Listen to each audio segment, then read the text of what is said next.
Transition. Hi, everyone. Hello. Welcome, welcome, welcome. I hope this is working. Oh my gosh. Today has been crazy. I am so glad that I could make it. I am so glad that all of you could make it. How have you all been doing? How is my audio? I should check to make sure I'm using the right microphone. Okay, yes, I am. Okay, all right. Hi. Thank you all so much for waiting. I know we're starting a little bit late. I think I said, if you guys missed it up earlier, oh God, I didn't get to pluck my eyebrows, did I? Oh, we might have to do that. Anyways, what I meant to say was I had a medical emergency with a friend that happened earlier today, and I finished that. I literally ran home very quickly, washed my hair because I dyed my hair last night, and I definitely still had like residual hair dye in my hair. And we're here. So, hi everyone. Today, we are going to be getting ready for a BDSM New Year's Eve party. We're going to be doing our makeup, possibly something else with our hair. I need y'all's advice with shoes. I have a couple of shoe options. I have a couple of purse options. I thought that would be fun to sort of talk through all of that, but I hope that all of you had a lovely Christmas or Hanukkah or Yule or Saturnalia or whatever it is you're celebrating this time of year. I know I missed a lot of streams this past month because I've been really sick actually. Never found out with what. It wasn't COVID, but I was sick for like a solid 2 weeks, and then I was actually visiting my family for Christmas, and I live in the Pacific Northwest, and if you guys live anywhere on the West Coast, you probably experienced this, but they live out in the woods, and we got snowed in, and I actually had to leave a little bit later than I anticipated I was going to be able to leave. So I had some fun internet free snow in the woods time, but I am very, very happy to be back. Yeah, I know my audio levels have to be good. I paid way too much money for this microphone. So, oh, thank you. Yeah, I actually had a really, if you guys can see this here, when I got sick, my skin broke out really, really badly. And actually, here, quick skincare tip. I'll be right back. Outfit preview, by the way, I guess.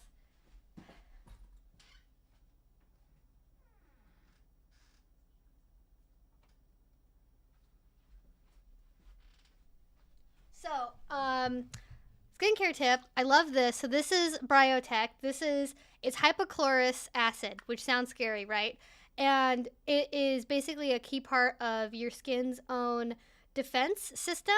And I actually first got recommended to use this as an adjunct or in addition to piercings, like piercing healing, in addition to using saline soaks or saline rinses. And I use this on my skin now, and it seriously makes a difference. Like if you get breakouts on your skin, and even if you have like body acne and you have trouble clearing it up, this works really well. You don't have to buy this brand. I know it can be kind of expensive, but just pure hypochlorous acid does really work. I know a couple dermatologists on YouTube, like Dr. I think it's, how do you pronounce her name? Sandrine Idris, I think I want to say her name is. She recommends this as well for like acne prone skin during the summer. Put this on under your moisturizer.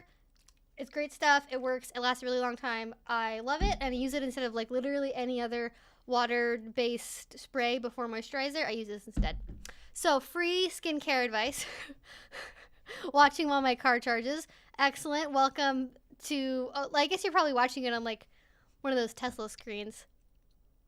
Yeah, people use this for a whole lot. I actually use this. I would spray this on my toothbrush when I was sick. I actually bought a disposable toothbrush just to use for when I was sick, and at night I would spray this on the toothbrush to like help clean it. But this is like, it's super safe. I think people even use it for like neti pots. Like you can put it in your nose. I know you can use it for like oral piercings as well. So good stuff. I think this is one of those things I'm anticipating skincare YouTube to pick up on in the next year, 2022, for the acne people.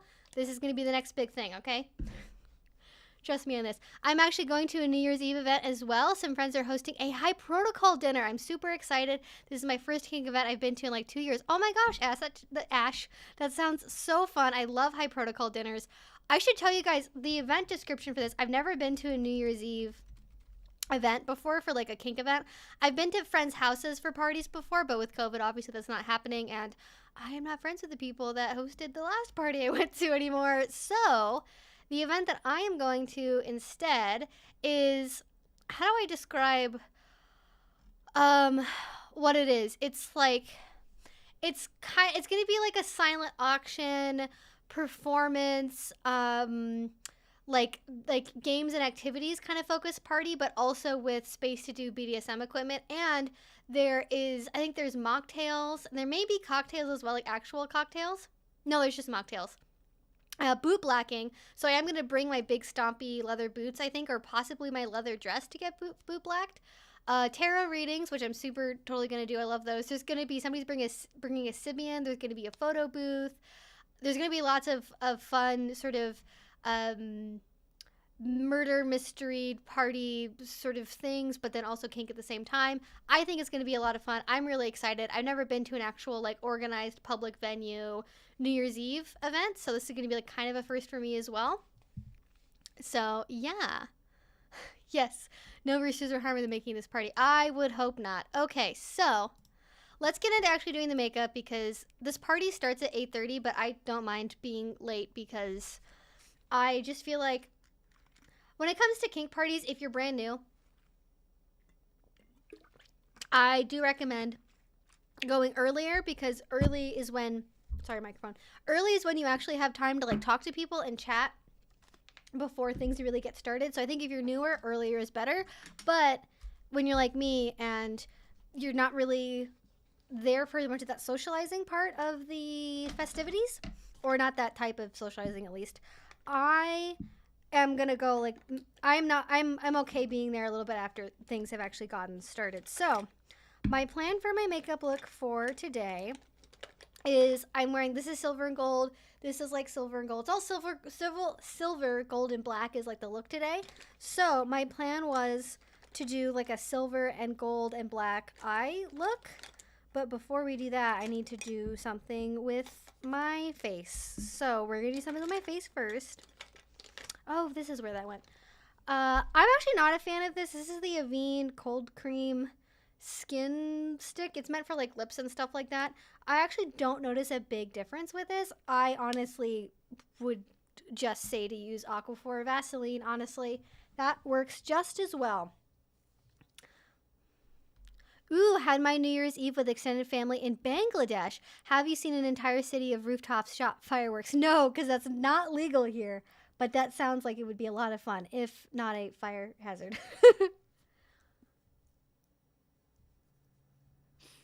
I have actually never used a Sybian before. I'm sure that won't surprise anyone because I'm asexual. But I haven't even been to a party, I think, where there's been one. I know what they are. And if you don't know what they are, I guess just Google them because I don't know how descriptive YouTube will let me be. But if you're over 18 and you're meant to be here, by the way, still doing a Q&A today, but I'm going to be doing my makeup and chatting with you all about what my plans are while we're doing this. But feel free to just, shout out some questions and I'll get to them as best I can. Yeah, it's Bryotech. Yeah, the rat put it in the comments there if you want to find that. You can get it on Amazon. I'm not sure where else you can buy it. Yeah, exactly. I much prefer going for like the main course. I'm primarily going, I think, today to like watch people. I have some like bondage stuff I'm going to be bringing with me, but because it's going to be a party where there's no orientation beforehand, it's primarily going to be people that have been in the scene for a while. And so I'm kind of anticipating there's going to be more like kind of planned out scenes to watch, and I'm interested in doing that. So that's primarily kind of what I'm thinking I'm going to do tonight.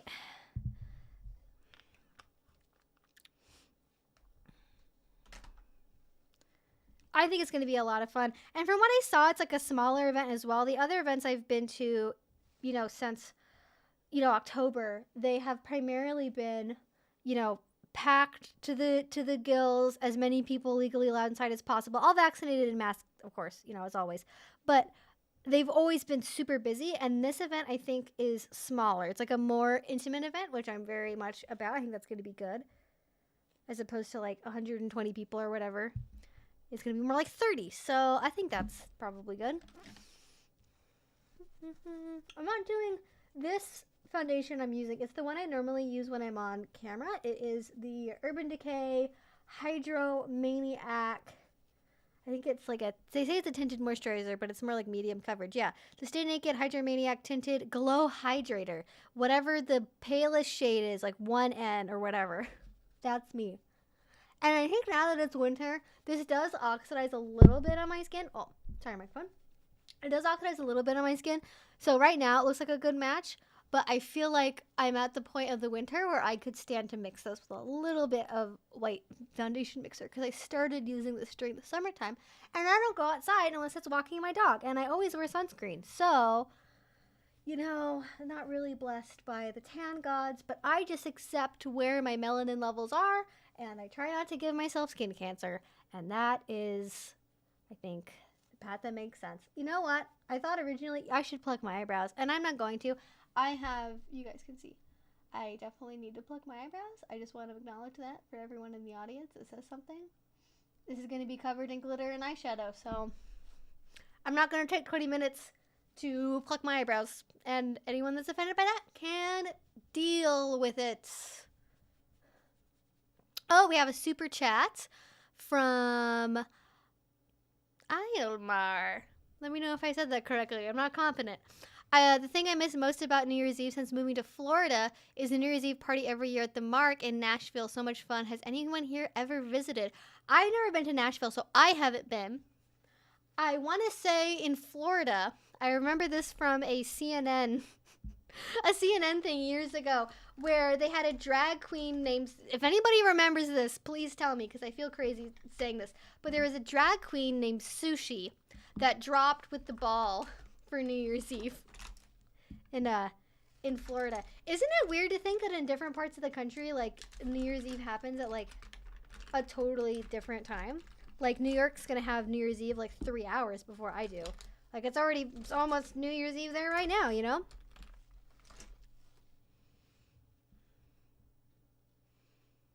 I'm ridiculously pale to the point where I kind of glow in the dark. I've never been told I glow in the dark, but if anybody wants to try and insult me in my own YouTube comments about how pale I am by telling me I glow in the dark, I'm not going to tell them no. People get so... The most entertaining comments they get to me, other than the ones that actually take my content seriously, because I much prefer those, but I do get a funny number of questions that, like, attempt to insult me based on how I look, but don't realize that what they're saying is, like, a compliment to me, which I find really funny. So they'll tell things like, you're so pale, you should get some sun, sweetie. And it's like, I want to be this color of skin. Thank you. That is why I wear sunscreen. Because I like not increasing my risk for melanoma. You know? Fun times all the way around. I'm sure I'm going to get a couple of comments on this live stream after I'm done with people trying to be mean and then failing spectacularly. And you know what? If you're spending your New Year's Eve writing mean YouTube comments, you have nothing but my deepest sympathies for whatever is going on in your personal life.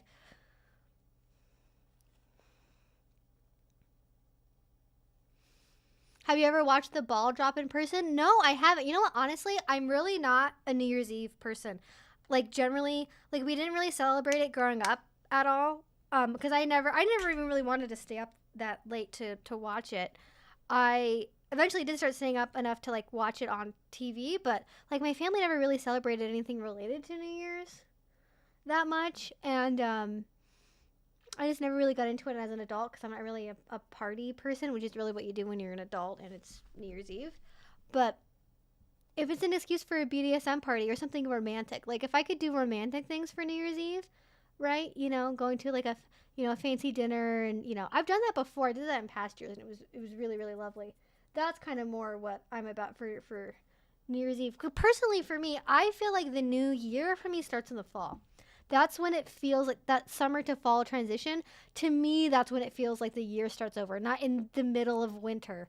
But to each their own. I feel like that's just like I've put on way too much fucking blush. But you know what? Whatever. We're blending it in as best we can here. I'm going to get my foundation brush. That's what I get for doing my makeup while talking. Where did I put my foundation brush? Oh, there it is. Oh, I think my I will say though, I love the Ritual de Phil's makeup products, but their containers for these break really easily, and I think this one finally just actually broke all the way. Sad to say, unfortunately.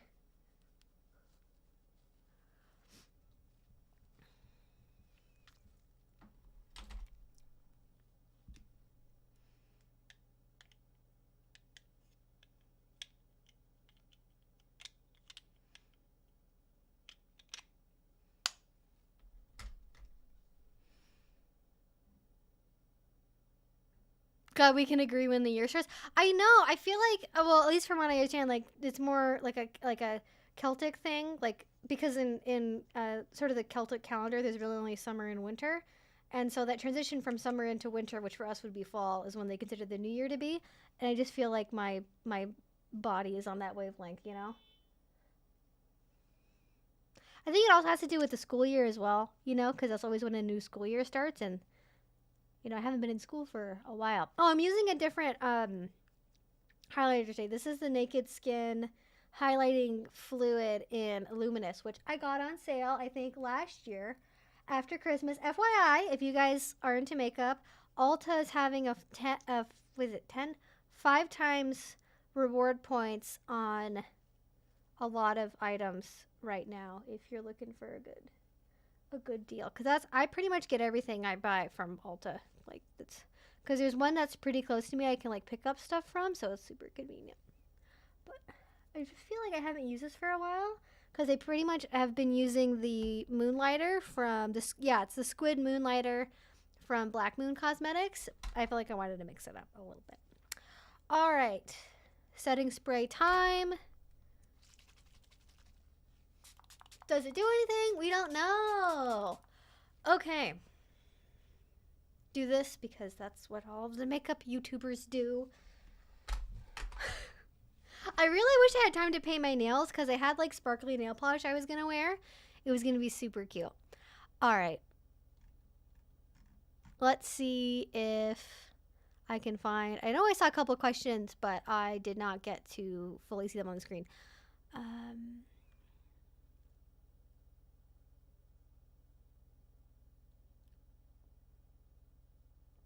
So, I think I see what this question is asking. I'm going to attempt to answer it because I have heard this before. So they asked, so male submissives, I think I am one, or at least a switch, but I am not gay. I am more bi, but I don't think I would need a man if I had a woman that could satisfy that part of me. Need more info, question mark. So, being submissive as a man does not make you gay. A lot of people that are submissive are gay or bisexual, but the act of being a submissive while being a man does not make you gay. That being said, there are a lot of people that play with other humans outside of the normal bounds of what they would be attracted to. So there are gay men that play with straight women. There are bisexual men. Well, not bisexual men. There are straight men that play with gay men. And as long as like the boundaries of what's going on is understood, then people are generally fine with that. And people sometimes think that in order to do BDSM with someone, you have to be sexually attracted to them, but you totally don't have to be. So knowing that, it's entirely possible you would want to do BDSM with somebody that falls outside of the types of people you're normally attracted to for a sexual partner, because obviously not all BDSM has to be sexual, at least not for everyone all the time. So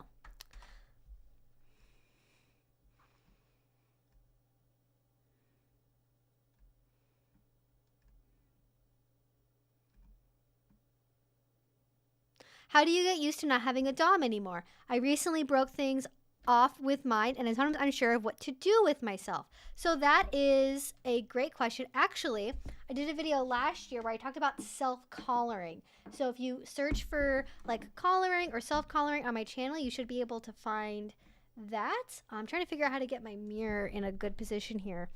So give me a second. Because I want to focus on my face. Okay, I think this should be good. So I watched a video on self-collaring, but I think, if you're in a position where you are now like totally alone, no contact with this person, and you don't have an opportunity to slowly transition out of your power exchange relationship, I think you have to personally evaluate like what you need for self-care in order to like deprogram yourself from that power exchange relationship, in the sense of like, if you had certain protocols, if you had certain rules that were part of your daily life that you got very used to having and suddenly you don't have them anymore, you can still sort of do them for yourself and either just continue to do them for yourself because you think they help improve your life, or you can slowly like transition out of them. So for example, if you had to report like drinking a certain amount of water every day or taking your vitamins or your medication, you can use like an app to help you track that habit yourself when you don't have a dom around. if you have friends in the kink community, certainly there are people out there. I don't know if there's like a proper term for this, that are sort of willing to play like temporary dom light roles for that kind of maintenance, the maintenance of structure that maybe you've been missing out on for a while, just so you can sort of transition out of it. And I think if the problem is like, how do we get used to like not being submissive at all anymore, losing all the structure in my life and losing all this like accountability, like there are ways to make that accountability for yourself and have that be more part of your life. And I would look into ways to do that. All right, I don't really know what the fuck I'm doing for this. This may turn out really not good looking. We'll find out together.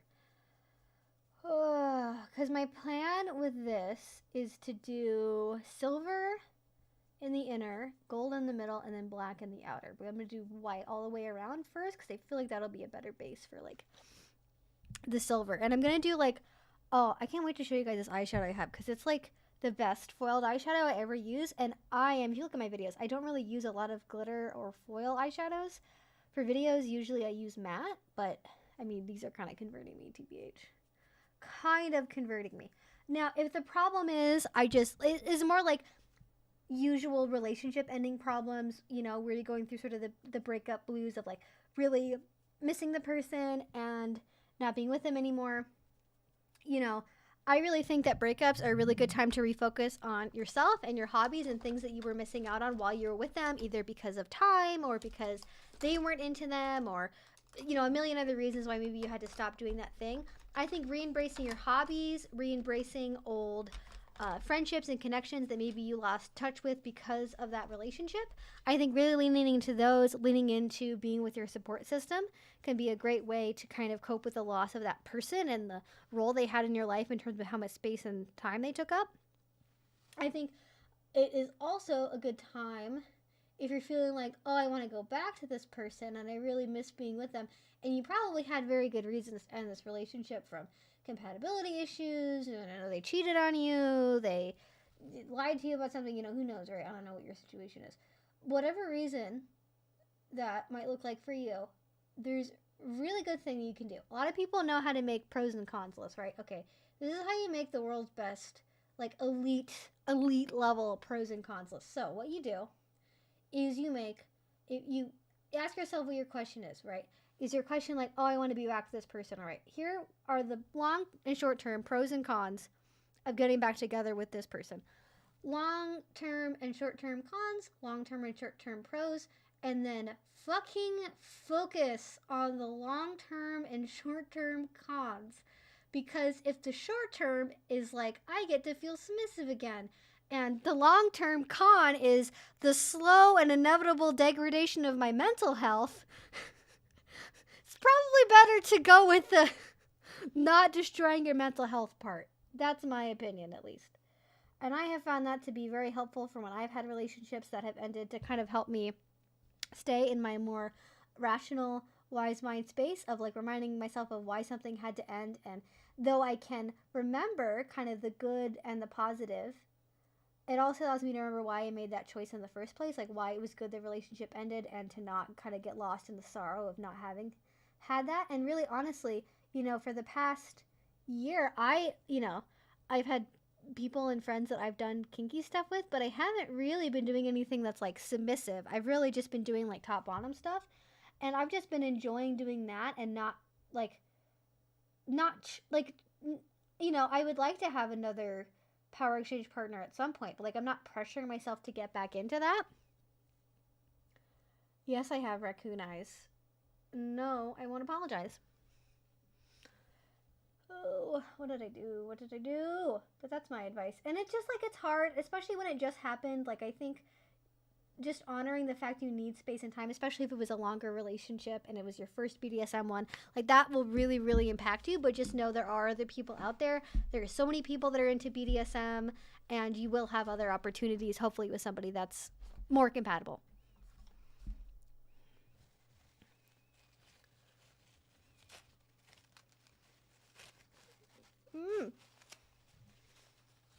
I'm going to try to make this side less messy, although it doesn't matter because I'm going to put on big false eyelashes. All right. I feel like I want How does it look different on camera versus what I'm seeing in real life? How is that possible?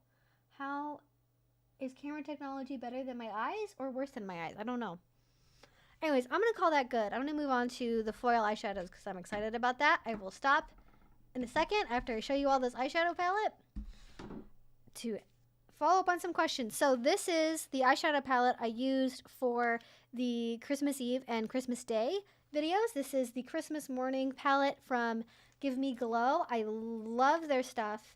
So good. If you like indie makeup, if that's your thing, I really recommend them.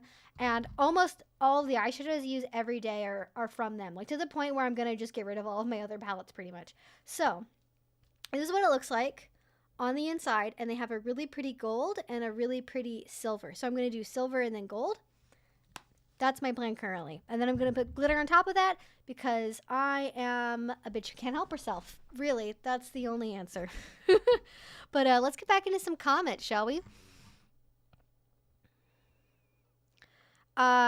Listen, it's a work in progress, okay? The raccoon is a work in progress.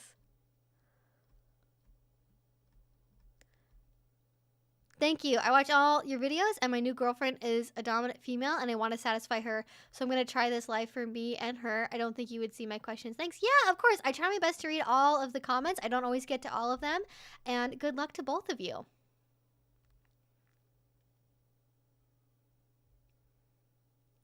I love that you care for self first. You can't take care of anything or anyone if you are not great at self-control and care. That is absolutely true. This is true for both dominants and submissives. And I think a lot of people forget this is if you don't have your own house in order, it's really hard to be a dominant to someone else because when you're trying so hard and stressing out so much every day to just take care of yourself, you don't necessarily have a lot of energy to devote to other people. Of course, depending on how dominance feeds you, I'm sure there are people out there, and if you are one of these people, I would love to hear from you.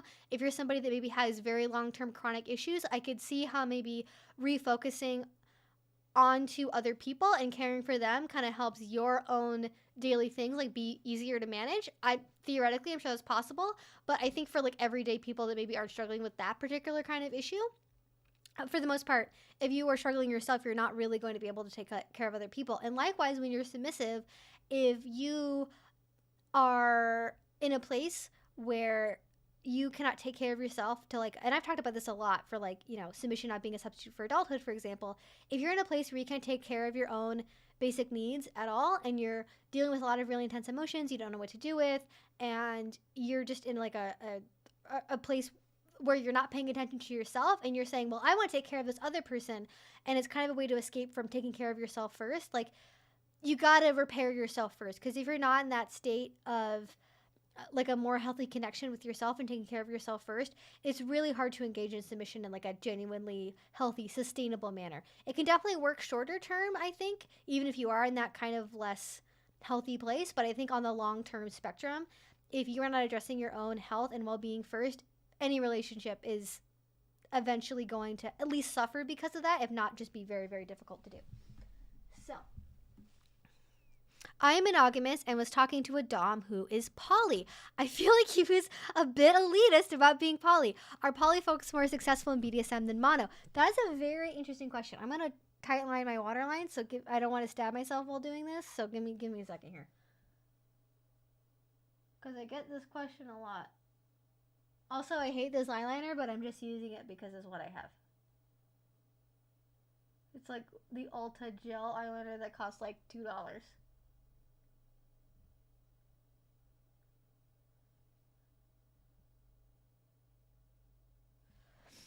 Okay, there we go. So, you have to think about BDSM as an iceberg of different experiences. And I think the impression that people get from BDSM social media, which is a tiny percentage of the total people that do BDSM, that everyone that does BDSM is polyamorous. Now, when you are in any kind of alternative community, be that BDSM, be that, I don't know, fucking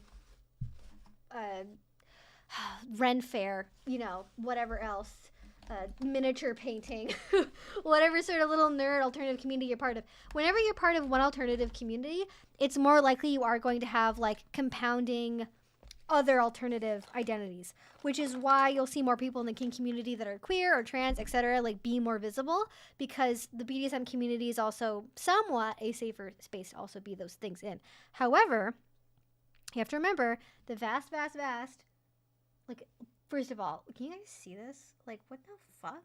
Like, I didn't even have to wet my brush. It just is.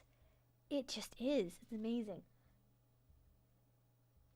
You guys probably can't really see the silver because I have it on white that much, but trust me, in real life, it's like, it's good. It's good stuff. So, the vast majority of people that do BDSM do it privately in their bedrooms and do not ever engage in the kink community. And when you think about the fact that the kink community involves doing kink in public around other people, most people that are strictly monogamous are not comfortable in that environment because they're not comfortable with their partner watching porn, they're not comfortable with their partner looking sexually at other people, and they would definitely not be comfortable with their partner potentially seeing other attractive people in a public space that they maybe want to act on things with. So most people that are very strictly monogamous are not drawn into the public BDSM sphere because it involves being comfortable with a lot of things that society tells monogamous people could constitute cheating, could constitute being unfaithful, could constitute like just scary, dangerous things, right? So that's why you generally won't see a lot of people that are strictly monogamous as much in the public BDSM community. But the people that are in the public BDSM community are a small percentage of the total people that do BDSM. Like, I would say 80% of the people that have ever tried doing BDSM just only ever do it in the bedroom, don't ever go to a public event. And so it really is going to alter your perception of things depending where you're looking for stuff. But unfortunately, whenever you're dealing with an online dom, you're basically taking a risk. You're going to be dealing with like an egotistical maniac. So take whatever they have to say with a grain of salt, please. Like at least 20 grains of salt, I would say. And they are by no means representative of the larger BDSM community. And I do feel like there are a lot of like poly dominants that are like newer to poly that feel really elitist about it and want to tell everyone how poly they are, and it's just like really annoying. In the same way that there are a lot of people that are vanilla that feel that people that do BDSM are really elitist because they're always talking about how much they do BDSM and how much they love it. And to us, we're like, well, we're not trying to be elitist. We're just trying to talk about our lifestyle, you know? But to vanilla people, it seems like, oh, they're always shoving it in everyone's faces. Well, it really just depends. You know, I think it's good to think about it like that. But certainly, you do not have to be polyamorous to be part of the BDSM community. By any stretch of the imagination, it's just going to be, a little bit harder to find a partner in the public BDSM community that is not like some degree of poly. Because it also depends, like, how do you define monogamy versus polyamory? Because some people say they're polyamorous, but what they mean is, like, I'm okay with, like, casually having sex with people at parties, but I don't want any outside relationships. Whereas other people that are poly, like, have full-on outside relationships, they have multiple submissives, multiple doms, and both people will say, I'm poly, but what they actually are comfortable with is entirely different and not necessarily representative of the other person. I don't really know if this went to plan in the way that I thought it would. I don't know what I was thinking, to be honest. I've got just a mix of gold and silver and just everything everywhere. I don't know if that looks good even remotely. I can't tell. I don't know what I'm doing. Why does anyone follow me for makeup advice? I don't know. You really shouldn't. Oh, I'm getting fucking glitter everywhere. Fantastic. You love to see it. You love to see a streak of gold on the top of your cheek. Okay, I'm going to fix that here. Give me a second. But certainly the monogamy versus polyamory debate is something that will rage on, I'm sure, for all of time in the world of BDSM. Yeah, you can definitely... So the BDSM community is simply one way of participating in BDSM. You can do power exchange, you can do top-bottom stuff, sensation play, rope bondage. You can do all of that without being part of a community. It's just going to be harder to find people, and frankly, it's going to be more dangerous because you're not going to have the safety of being in public venues. But if being in a public venue makes you uncomfortable or isn't accessible to you or whatever else, like, oh, I completely changed the angle of my mirror. Did I fix it? I don't know. Well, we're going to put eyeliner and glitter on top of this. So really, we're just going to cover up all of our sins. Which is something I learned how to do in... Well, I didn't go to Catholic school, but I did go to CCD. So I feel like that counts. I feel like I have experience there.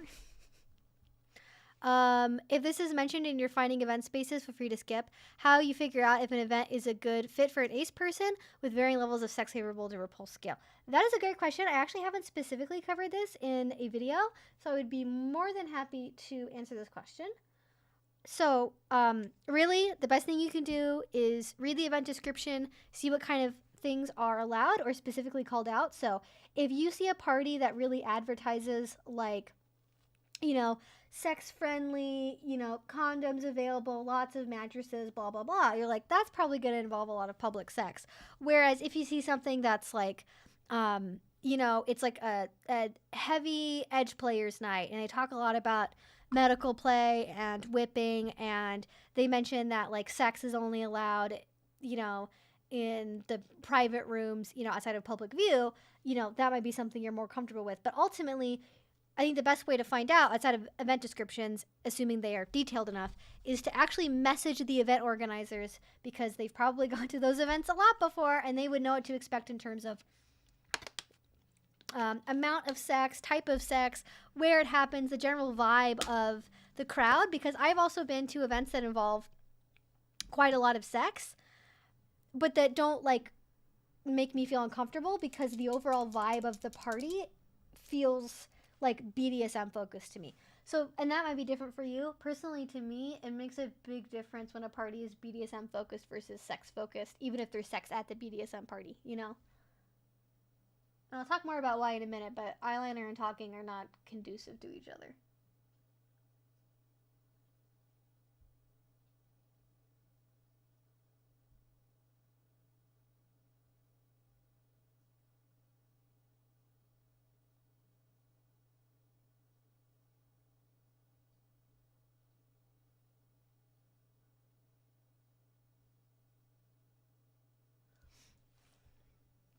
All right, I feel like eyeliner really just saved this. I'm not gonna lie. So, I feel like for me, the thing that makes me uncomfortable is other people assuming I want sex or like approaching me for sex. And so if the party environment is sex focused where people are going to be propositioning you potentially, that I'm not okay with. Whereas if it's a BDSM space where sex happens to happen, usually in most cases, if that's the focus of the party is BDSM, you're not going to have people that approach you expecting sex to happen as the primary part of the interaction. You may have people that are sexually attracted to you, that are trying to get close to you and know more about you because that's part of their intention, but you're not going to run into like, hey baby, do you want to be part of my threesome? You know, that's going to be a lot less common. And there are also events that are hosted and organized by ace people, and I feel like actually a lot of us ace people tend to be party organizers because we love facilitating things for other people even if we don't personally participate in them.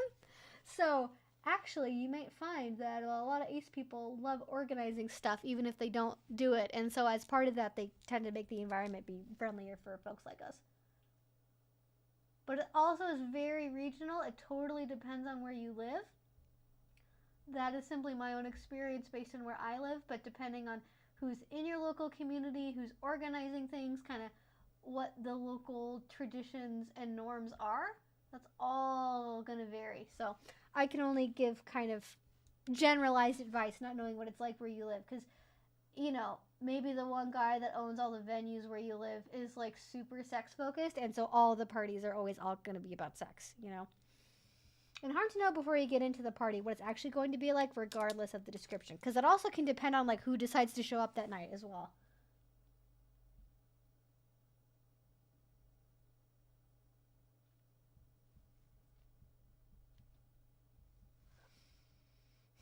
I feel like my eyeliner is not even and I'm not sure how to fix it. Or does it matter if I fix it because I'm going to be in a darkly lit space?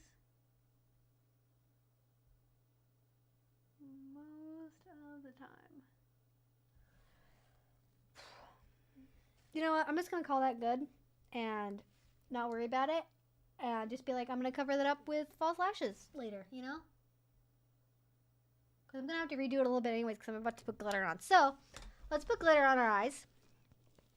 Because that's personally my favorite step is the glitter, the eye glitter. Really. Blind girl question. Could you describe your outfit, look like your style for the party? Oh, I would love to give a verbal description. So for my makeup today, I am doing gold and silver glittery eyeshadow with like a big cat eye wing. And I'm not going to do anything in my lips because I'm going to be wearing a mask. And then for the party outfit, I am wearing a gold necklace that has 3 strands on it. And it has sort of falling layers to it where it has like a star and then kind of a full moon and like a crescent moon on the bottom strand. So it's kind of, it's tiered and it falls down. And then I'm wearing a lace bodysuit as like the base piece. And then for the top, I'm wearing a gold and silver threaded wrap top that has like a black base, and the gold and the silver is underneath that. And then I have a satin mini skirt on that matches with the satin in the bodysuit. And I will describe more as I finish the look, but that's what we have so far. All right, so glitter for mine eyeballs. Okay, I just really have gold. I have a gold and 2 silvers. I think I'm gonna do this gold and this silver. That's more of like a, I guess it's, well, okay. One of them has more of like a rainbow reflect, and the other silver is more of like a pure white silver reflect. So I think I'm gonna go with the white silver reflect. I do have a other skirt that I bought that I'm gonna wear at some point in the future that has kind of rainbow reflex in the thread. I got it on sale. Oh my god. I went in person. Actually, I got this top is from Francesca's, and I went shopping at the mall for the first time in I don't even know how long, like so long. And I got some stuff at sale. The necklace is from Francesca's as well. I think I got my university graduation dress from there as well. Ah, fun times. I can't believe how long ago. I graduated university long enough ago. Too long. I kind of want to go back, TBH. But then again, I have so many other things I want to do with my life, you know? Hard to pick what to know what to do when you become a grown-up.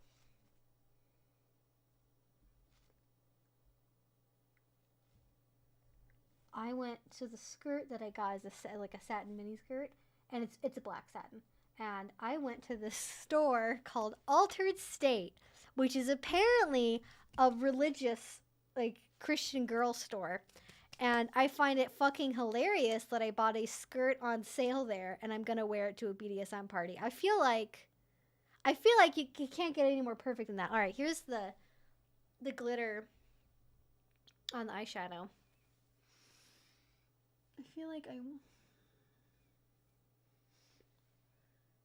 that's good enough. I'm gonna be wearing like a black glitter like face mask, so I'm not overly worried about it being perfect. I do have to put false eyelashes on. That's like the last step. I feel like it just looks different on camera than it looks in person. It's a BDSM party, not a vanilla party. Oh, I see. I think, is that eye darker than this eye? I can't. Anyways, it's silver and gold, so I'm gonna count that as good. Put on some mascara, and then I'll figure out what I'm doing for false eyelashes, and then we'll talk about shoes. How about that? I do not think they would want to sponsor one of my videos. Garlic is giving Morticia Adams. Thank you. I do love Morticia. She's great. I recently got a new mascara. I know we're moving up in the world. Me using a mascara. It is the Vegan Collagen Pacifica mascara, and this stuff lasts. I can't necessarily speak to the other qualities of the mascara being better than any other type of mascara, but it does last so long. Like if you leave this on overnight, it will stay on your lashes. Really, really long wearing. So if you are somebody that wants makeup that will last, that will not come off as easily, This is a good option. However, if you prefer the runny makeup look after a BDSM scene, wouldn't necessarily pick this one because it's probably going to stay in your eyeballs pretty well. But this has been really, really highly rated on Ulta and a bunch of places for a long time, and I finally picked it up because my other mascaras were expiring, and this is what I got. I think I'm going to touch up my eyeliner after I put on false eyelashes.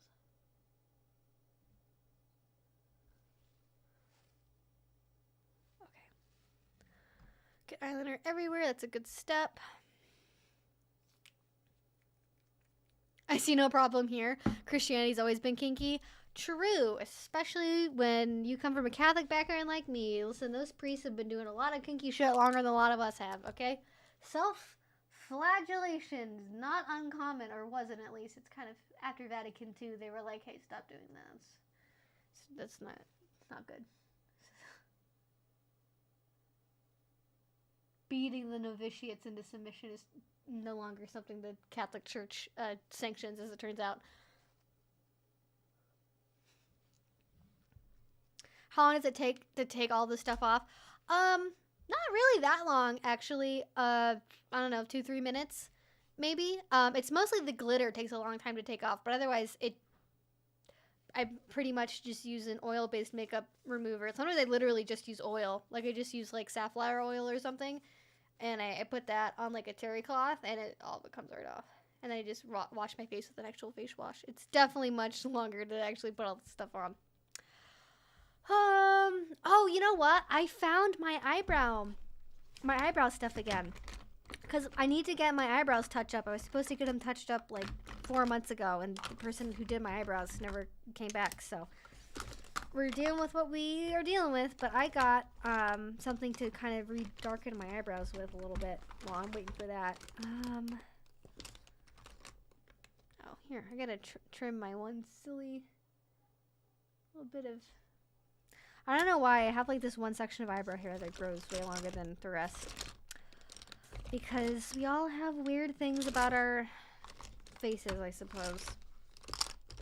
Where is it? I have too many things in here. This is what I brought with me when I traveled for Christmas, and I haven't cleaned it out yet, so I have, like, 2/3 of all the makeup I own in here currently. So many brushes that definitely need to be cleaned because they're covered in red and gold eyeshadow. That definitely doesn't mix with anything else.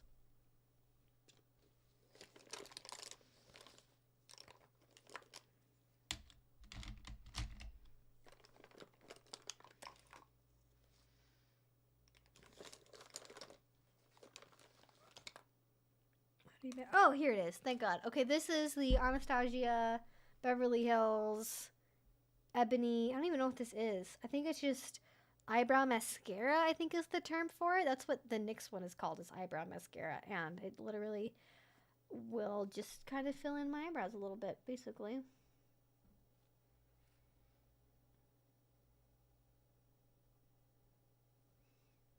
I don't know if that really made that much of a difference, but I did just dye my hair, so the difference between my eyebrows and my hair is the most noticeable, I feel like.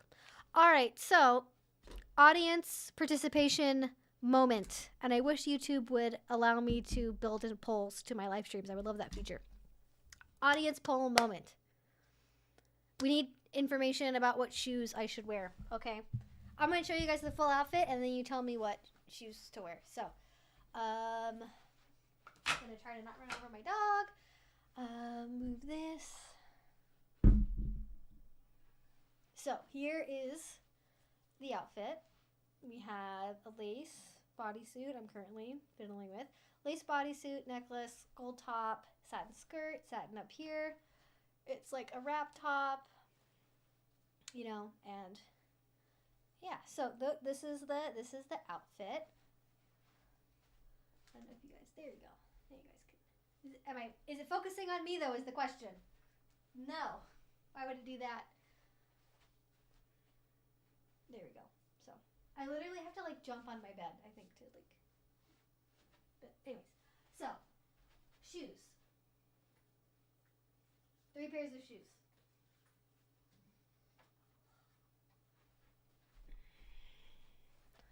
I have silver lucite heels. So lucite heel is a strap around the ankle and then a thinner strap that goes around the very bottom of the foot right before the toe. So it's like an open-toed shoe.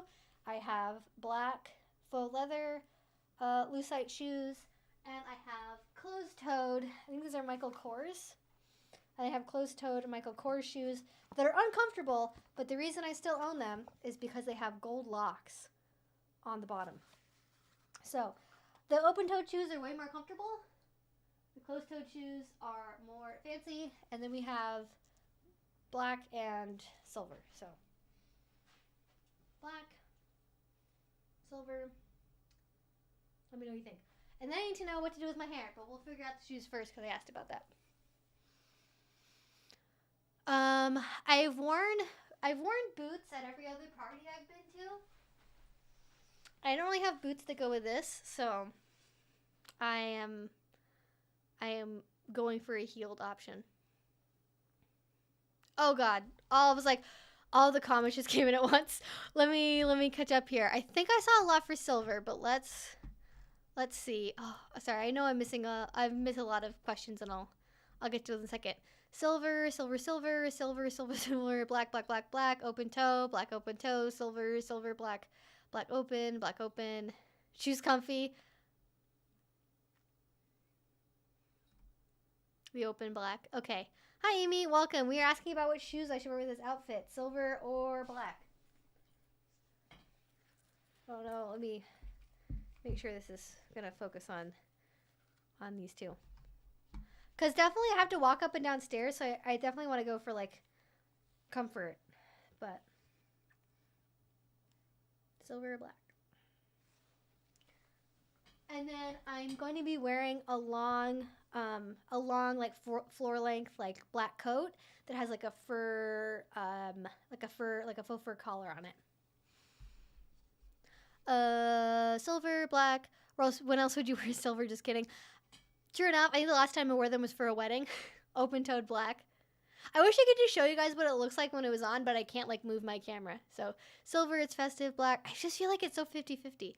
It's also streaming on Twitch or just YouTube. It is just on YouTube. I could have streamed this on Twitch, now that I think about it, but missed opportunities, I suppose. Okay, I am going to grab false eyelashes, and then I'll read the rest of the votes in the chat, and we will go from there. Yeah, chat can make a decision.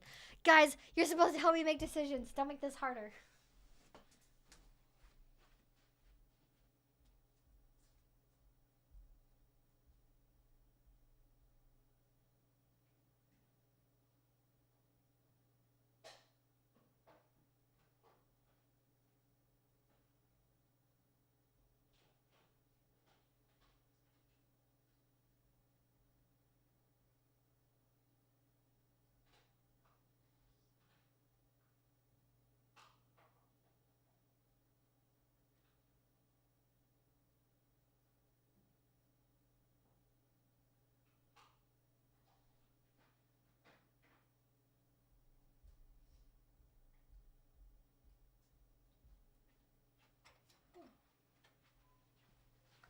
All right, false eyelashes obtained.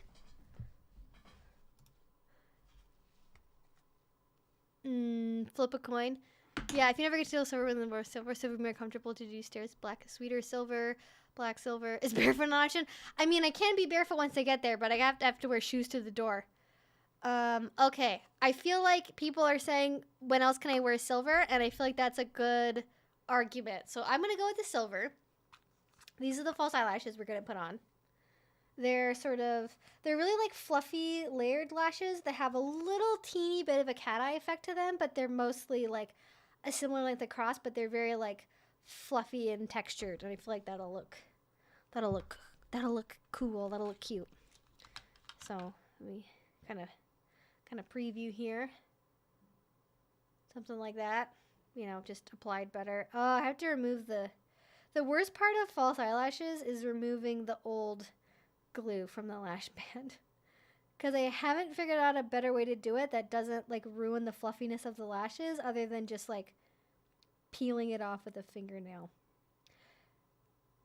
And then I'm kind of debating what to do with my hair, so I'll ask about that next.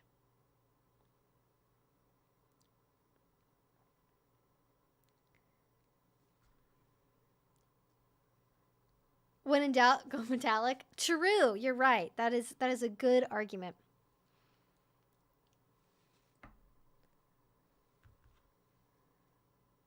I just wish I could show both so you guys could see, but alas, not possible with the way I have my camera set up going. I don't have it on like some sort of fancy gimbal or whatever. I don't have a dedicated shoe try-on camera angle. Alright, I'm gonna do a little bit of that. And then for my hair, I could do like a bun, right? I'm not really into that necessarily, but it would be out of my face. I could curl my hair like, oh, what's going on with my bangs here today? I could curl my hair like more like normie, like spiral curls, or I could wave it, or I could just leave it straight. So, opinions about straight hair versus curly versus wavy. Do I have a silver handbag or silver belt? I might have a silver headband, actually. Now that I think about it. If I do have one, I haven't worn it in a really long time.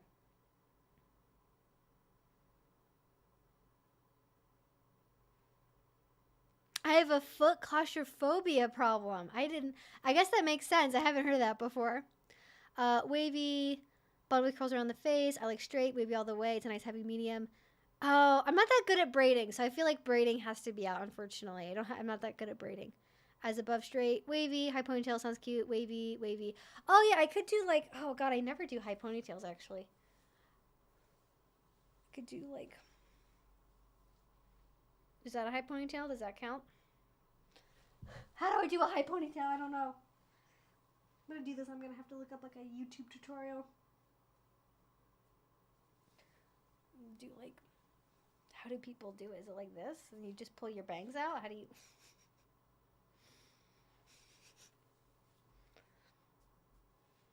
Noise. There we go. Yeah, the curly, I would say the disadvantage of curly is my hair holds a wave well, but it doesn't hold a curl. It does not want to hold a curl for whatever reason. Woo! Sorry, microphone. Navigating dangerous equipment here. All right, which eyeball was this supposed to be on? I don't remember now. Oh, that's going to be a problem. I mean, this actually looks like it's even all the way across. Maybe it doesn't really matter.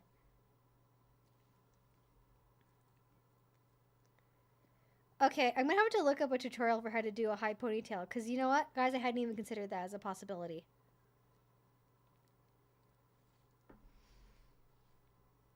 Something you can take down if you want to later would be cute. Good idea. I kind of like the idea of like doing a high ponytail and then like curling the sections that are like out of the, like, I have my little, what did somebody say? I have like my love lock on this side of my hair. I could curl that. That wouldn't take very much time. I can't really see how the high ponytail looks on me, you know, before I commit to it. I'm just afraid it might give off like too Dom vibes, but TBH, if that means people don't bother me, I'm okay with that. If people are intimidated by the heights of my ponytail, then, you know, I'm not opposed to it. Alright. Although the glitter is probably enough of a warning for Doms to stay away from me, because I've heard they don't like glitter very much. Oh my gosh, why won't this? It does not want to stay. Here we go.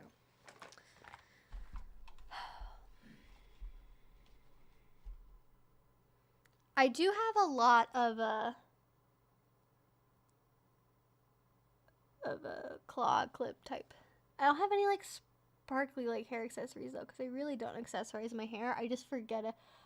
Honestly, my hair is my least favorite part of my being. If I could just like I don't come from a family that has like good hair. Okay, we all have really thin shitty hair.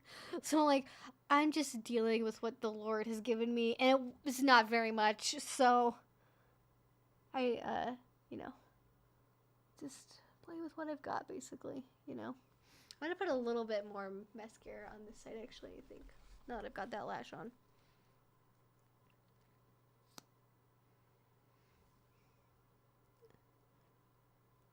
Okay, now I gotta look up what a high braided ponytail looks like.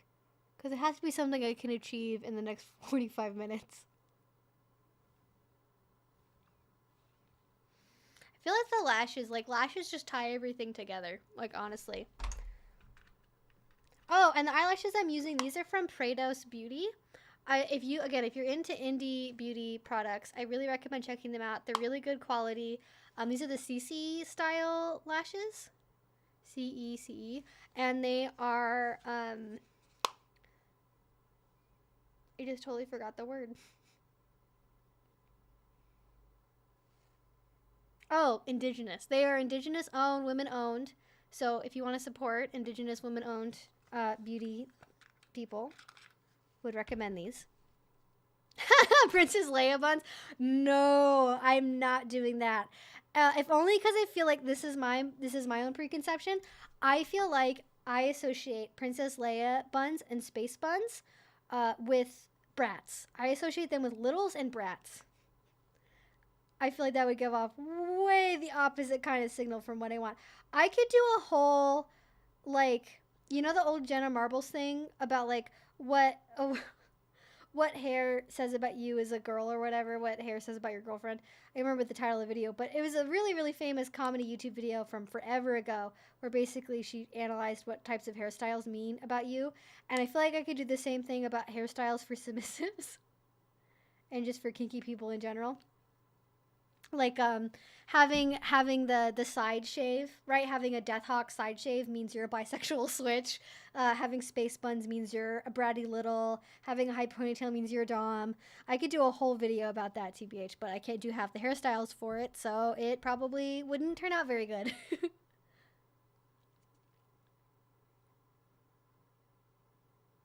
Like, instead of braids, you could do a ponytail chain. Oh, man, that brings me back to the hairstyles my mom did on me when I was in elementary school. Oh, the memories. Yes, I associate space buns and pigtails with littles. I know it's kind of a preconception, but yeah. I mean, like, I feel the same way. I'm just willing to acknowledge it's a preconception and that it might not be accurate, but it's funny to think about those associations you have just without, like, thinking about it. I am indeed the bisexual switch with the Death Hawk. Listen, I don't make the rules. I just observe.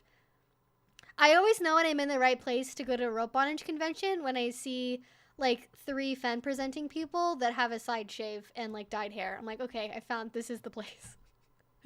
This is the audience.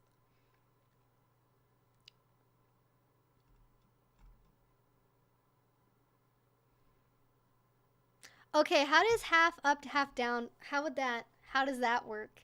Guys, I can't explain to you. I was not taught how to do hairstyles. Is it like this? Is this what you do? Is that half up, half down? Is that what it is? I've even had my hair curled by like actual like professional hairstylists in salons before, and they are like, oh, is it like this? Is that like half up, half down? Is that what that look is? Help me. No one ever taught me how to do my hair, okay? I'm lost. I need a best friend that's a cosmetologist, to be honest.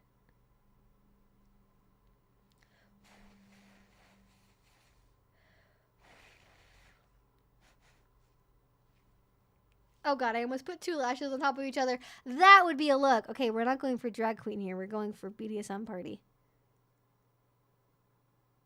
I would never be so brave as to put 2 eyelashes on one eye. Stacking eyelashes is an advanced move that I've not quite unlocked yet. Oh god. Ugh. Although I tend to buy really like... I don't buy like long lashes actually. I just like stuff that has like a cat eye effect to it. Oh god, my fingers are sticking everywhere. I don't like magnetic lashes, actually. I actually don't find that these are hard to put on. You just kind of have to fiddle with them for a little bit. With magnetic lashes, I feel like you can always see the line between the magnets and the start of the like eyelash in your eyeline, whereas I feel like traditional lashes blended much better. However, I think was it Glamnetic or Ardell, one of those manufacturers. I think it was Glamnetic. They recently came out with a new like upgrade to their magnet system that's supposed to be much smaller and like easier to control. And I would definitely try those out just to see how they look. All right, those are the lashes. Feels so much better than having my eyelashes done. Really just completes everything, I feel like. I gotta be honest, one of the better aspects of being a dude is shaved head. It's more acceptable opinion the prouder you wear your hair. Exactly. If I was a guy, I'd probably shave my hair. That's certainly an option I would do.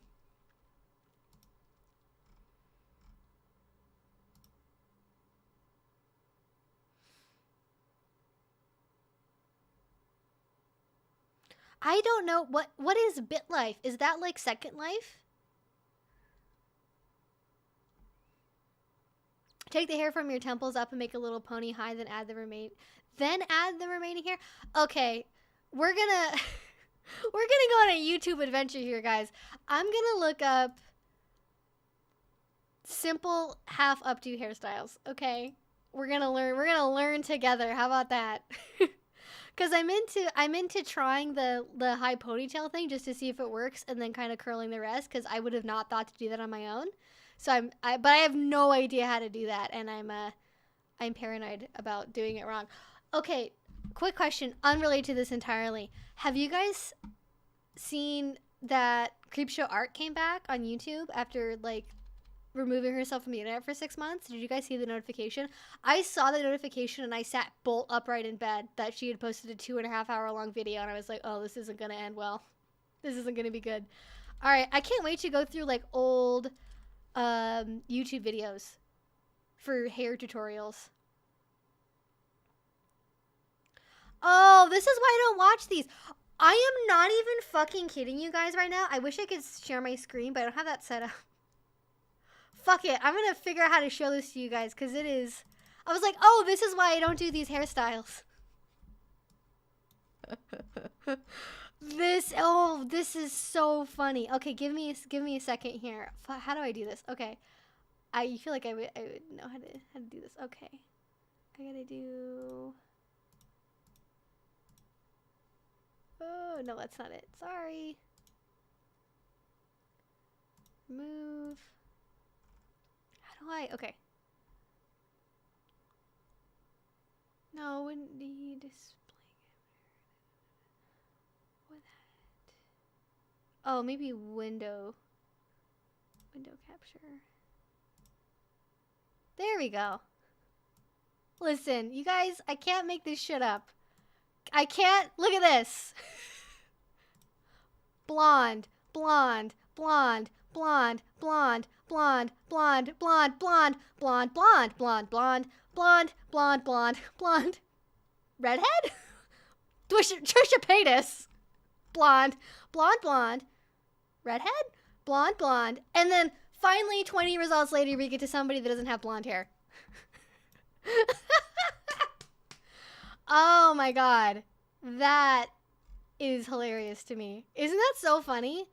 YouTube's hilarious. What is it even doing? You know?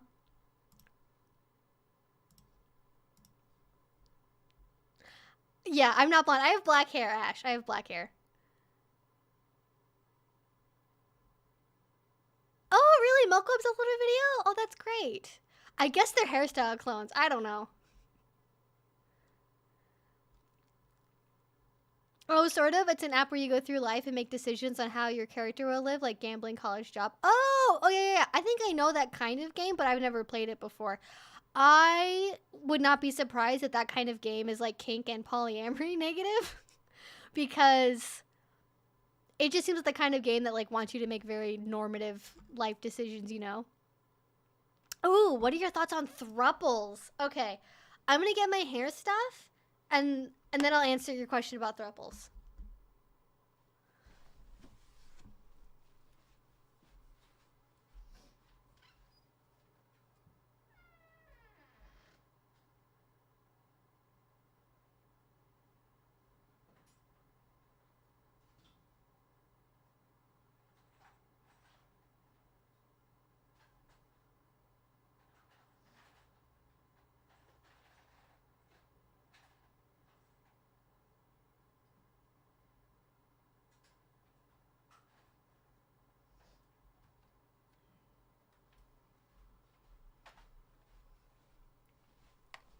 Okay, I got my box of hair stuff. I have ribbon, I have curl clips, I have claw clips, I have bobby pins, I've got some hair ties, not a lot because I don't actually normally really wear hair ties. But anyways, I was so shocked by the fact that they're all blonde that I got thrown off for a second. Okay, so what are your thoughts on thruples? I mean that you can be friends with your metamorphs. It's also an option. Yeah, totally. I feel like if I personally prefer the term triad, I like the way that sounds better. Really, no other reason besides that. I think that thruples can totally work. I think the problem with thruples is the fact that a lot of people that go towards thruples tend to be people that are newer to polyamory, that are doing it because they feel like it's the most, like, it's like they treat it like monogamous relationship plus one other person. And polyamory, I think in its healthiest form, I think is more complex than that, because it's not like you're just adding another person onto a monogamous relationship. You're making a new style of relationship that contains three people that I think ideally should be like more. Why isn't there? How are there? How is the hair? Is it because when you get like biolage, like fake blonde hair, it like looks better in like hairstyles like that? Is that how that works? Like, why are the blondes dominating the hair market on YouTube? Fascinating stuff. So, anyways, I feel like thruples can totally work. I just think that the types of people that are most drawn towards thruples tend to have the least experience with polyamory, and so that makes them, I think, more likely to end up being unhealthy, because when you have less experience with polyamory, you're more likely to hurt people, hurt yourselves, not know how to navigate picking the right person for being in a relationship with, etc., etc. All right, I finally found a brunette. Thank God. Thank you, Loopsie. Loepsie. 7 hairstyles. Let's go. I'm going to put this on 2.5 speed while I answer questions, just to see if I find anything I like. She's really cute. Oh my gosh, I'm so jealous. Her eyes are so pretty. I'm going to link to this YouTube video so you guys can see what I'm looking at. I'm so jealous. Her hair looks really cute and her face is really cute. Like,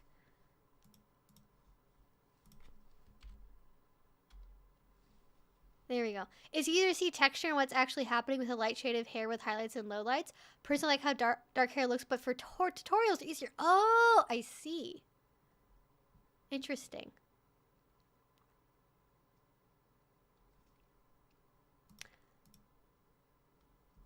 Okay, what is she doing? I should have. Okay, so you just take a little bit. Okay, from literally by your temples. Okay, and then you put it in a ponytail. All right, and then. Oh, she's putting it in a bun. Okay, advanced move. We're putting it in a bun after you put it in a... Okay. And okay.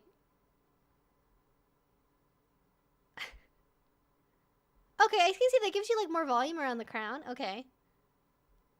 Alright. Sorry, I'm just, like, watching, like, makeup, like, hair tutorials right now.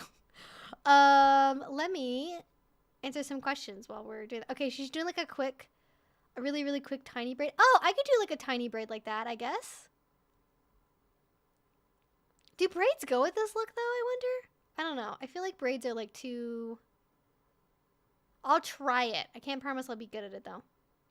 Oh, she's doing, like, 4 braids.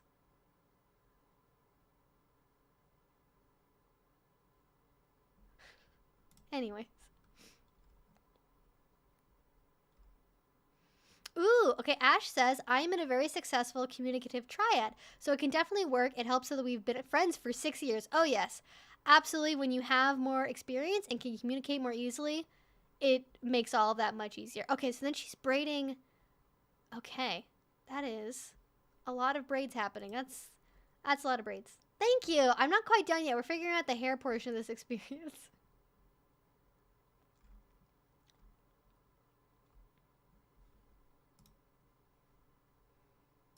Okay, I feel like the second look is too many braids.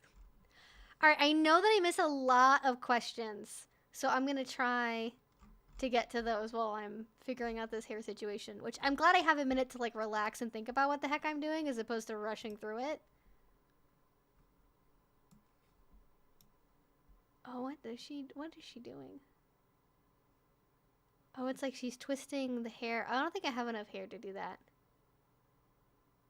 But I like the idea.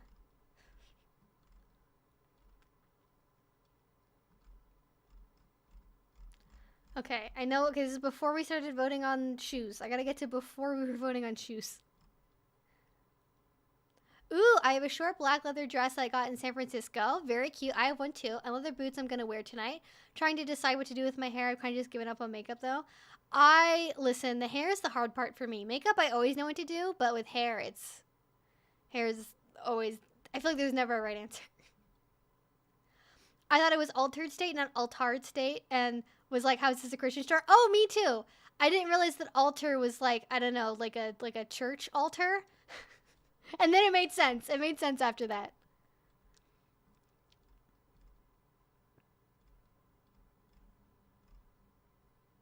All right. So if I missed a question from you and you're still listening, please ask it again because I can't scroll any farther, unfortunately. And I know that I saw some questions I didn't get to answer yet. I think Creepshow is only going to save her husband. Oh, I wonder. I just feel like I watched almost all of it, and I feel like she didn't answer, like, for me, the part that really got me about Creepshow art is the fact that she was on, like, 4chan, like, talking shit about her internet friends constantly. And I feel like she didn't address that at all. She didn't address the fact she was talking, like, she was being racist towards D'Angelo Wallace, that she, you know, talked shit about, what's her name? Ready to Glare, like all those people that she was supposed to be friends with, she just like talked mad shit about constantly. And she just, I think, at least for as long as I watched it the first 2 hours, she didn't address it at all. Did you see the Marilyn Manson and Taylor Momsen performance? Really cringe. Oh, yeah. Yeah, I actually, I've talked about that in one of my Manson videos before, and it's a little bit hard to know exactly what happened there because immediately after the fact, Taylor said that it was really amazing that she got to perform with Manson and she was really excited about it. But then from people that were working at the show and were part of her like crew, they said that she was really freaked out by it right afterwards and was like, oh my God, what just happened? But then reporting on it later, she said that she was fine with it and she's really happy. So it's like, it looks creepy on stage and it definitely wasn't what I would consider to be good consent in that they didn't practice it or talk about it beforehand at minimum. But I'm not sure how Taylor herself feels about like what happened. I have done a 20s low side bun look before. I did it for a wedding actually recently and it involved a lot of bobby pins. I'll say that much. It was like, how do they? Because I don't really know a lot how to do buns, but they like braided it and they did it like this, right? And I thought that was really cute. But I might want to lay on my head at some point if I'm on a bench or something. So I don't want my hair to all be on one side, I think. Yeah. Oh, maybe we're talking about different things. Taylor Momsen did a performance years ago with Marilyn Manson, I think for some sort of rock award. And what had happened was basically Manson like non-consensually choked her on stage as part of the performance that they hadn't practiced beforehand. And then whether or not she was actually okay with that after the fact is unknown. If you love the Pretty Reckless, the video where I talked about that happened a long time ago, but I would avoid watching it if you were sensitive to that kind of thing at all.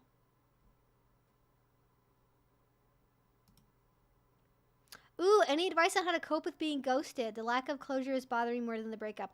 I actually have a video I did last year that's me talking about my experience being ghosted, Maya. So if you haven't watched that, I'd really recommend it because I talk about what helped me cope with it. And ghosting is by far the worst kind of breakup in my opinion. So I totally feel you on that one. It's been really, really, really difficult. And you know, at least I'm past it now. I'm over it. But at the time, it was really, really hard. I don't know anybody that makes YouTube videos about being a middle. I would love that. I'm always looking out for more BDSM, more like just anything, age play, DDLG, anything like that. I'm always on the lookout for more content creators for that because I know a lot of you want that content more. Obviously, I can help a little bit, but because that's not something, I can help a little bit. It's a pun. I can help a bit, but not nearly as much. Oh, I feel like Oh, I do have those little clear, terrible for your hair elastic bands. I've always meant to buy black ones, but whenever I go to the store, I convince myself not to buy them because I don't think I'm ever going to use them. Okay, this is what we're going to do. I'm not happy with the way that I want my bangs to be like this. And I forget that I somehow do not have any round brushes anymore, so okay. I think the first thing I'm going to do is I'm going to see what it would look like to do like just a straight up like high ponytail.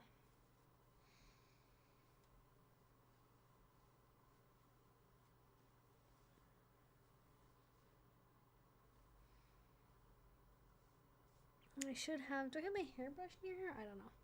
Whatever, we're just testing this. We're just testing the look. I did pun, I know. I deserve a demerit for that.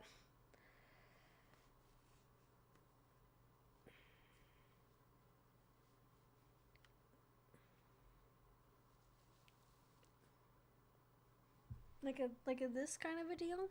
Like a this? Is this a high ponytail? You know what? I actually don't hate that. Let me see how it looks.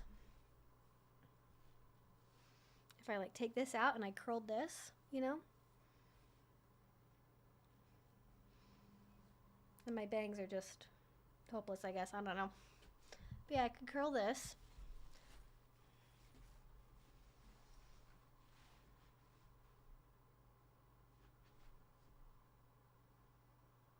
Okay, I'm sold on the high ponytail look, I think. I'm sold on the high ponytail look.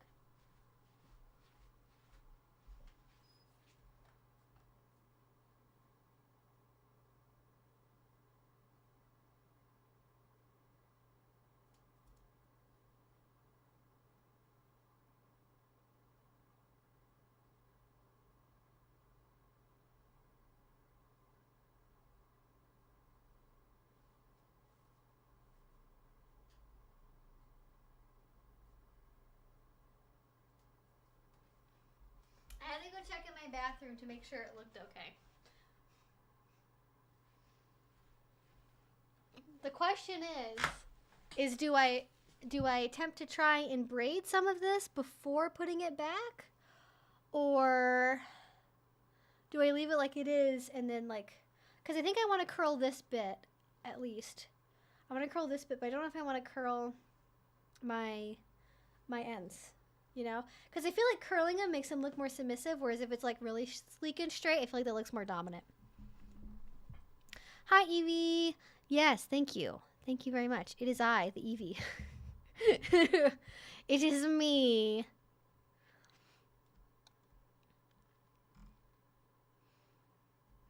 I kind of want to see, I think, how much time do I have? I have like 20 minutes, so I feel like I think maybe I'll try this look again, and I'll try doing like a braid the next time I do it. How about that? Okay, well, in order to do all this, I gotta plug in my curling iron and get my curling iron, so I have so much stuff on my desk right now. You guys can't see any of it, but it is chaos. Maybe I have like a silver, like I have like a glittery top coat I could put on my nails that I might actually have time to put on. So we'll see about that. Ooh, I can show you guys the handbags I was thinking about. So,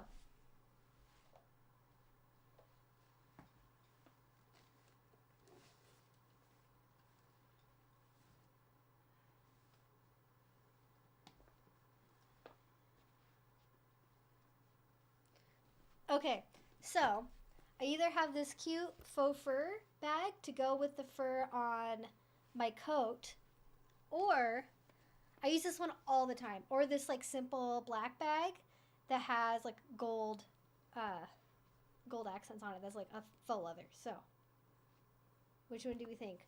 Fur bag that maybe goes with the fur coat I'm wearing to the party, or kind of more retro bag with the gold accent?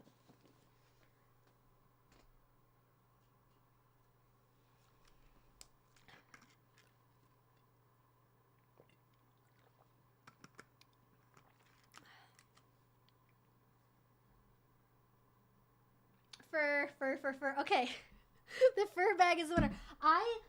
Listen, this is my favorite. This is my favorite bag that I own. I got this on Japanese Mercari. I think is this a Jane Marple bag? I think it might be a Jane Marple bag. And it's literally like new. It is like I've never even used it. Oh yeah, this is Jane. Oh, it's what is it? Yes, this is a Jane Marple bag. Which, if you know Japanese designers, you know that they're pretty expensive. But I got this one on Japanese Mercari for like $100. Okay, and it's so beautiful. It's so amazing, and my dog loves it because it's fuzzy. But yes.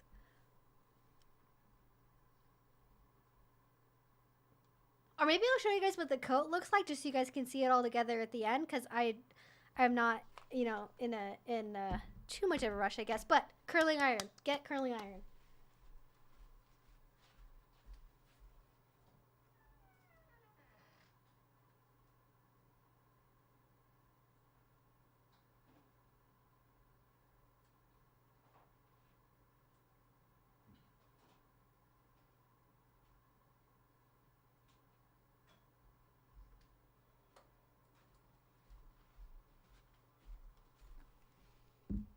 I always say go with cuddly. True, true, true, true. And this is my curling iron that I used. I've used this like 3 times. Okay, I did successfully curl my hair in the first time for forever the other day, so I have some confidence in myself that this could work, but not very much. Especially because my hair is clean because I just washed it, but we'll see.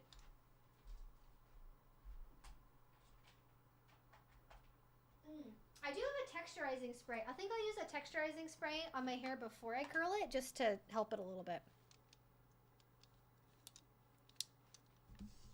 Because I'm going to need all the help I can get, to be honest.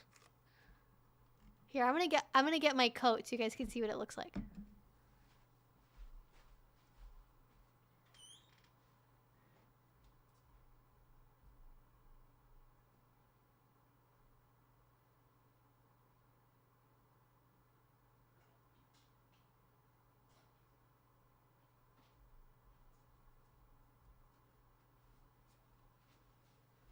Okay, so this is the coat. See, it has like a big fur collar on it, right?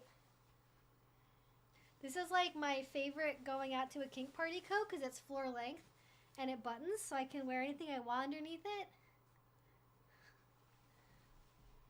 So, here we go.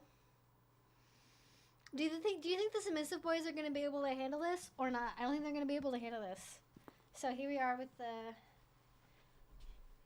my fur bag, or with the more retro bag.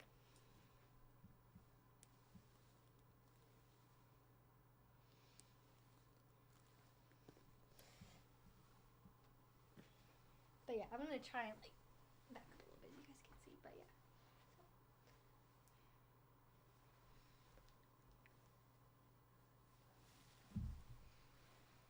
Thank you for choosing to stream tonight and spending the night alone. It sure is nice to be able to feel not so alone. Oh, of course, Elsa. I totally know what it feels like to be alone on New Year's. I'm so glad that you chose to come hang out with me a little bit, and I love that you guys are willing to help me and my hair disasters.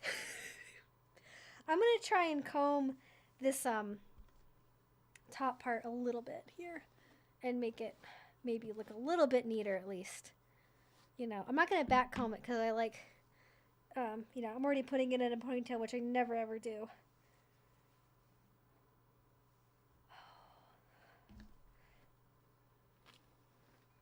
I don't know how people with really thick hair do anything, to be honest. I don't know how y'all handle having really thick hair and being able to style it, because I would not know how. Oh, I've got some tangles in there. Let's get rid of the tangles. Okay.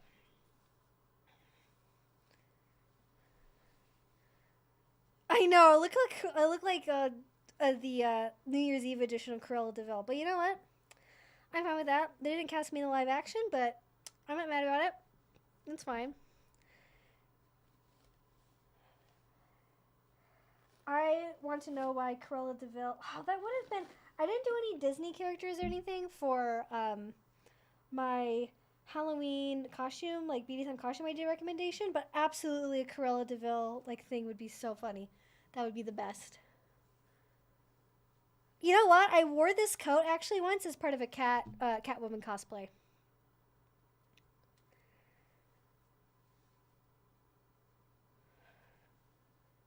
I would take like having hair that's like about twice. I would be able to handle having hair that's like twice as much hair as I have now, but I think anything after that would be excessive. I think also it's gonna come down to how much of the stuff I can fit in my bag that I want to fit in there as well.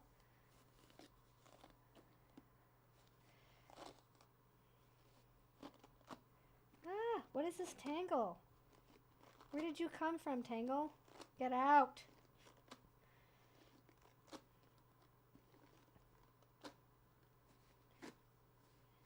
I have like a tangle at the very bottom of my hair right here. What the heck?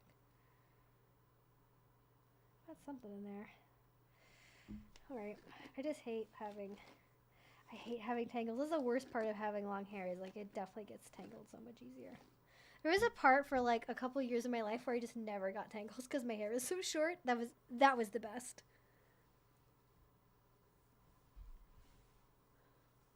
I shave my thick hair off. That's how I deal. I mean, that seems like a reasonable thing to do.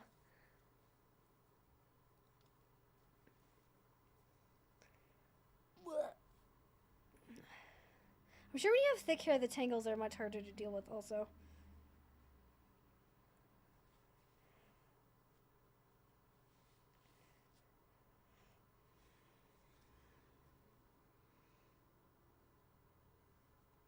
Does that look any better than the first time I did it? Probably not.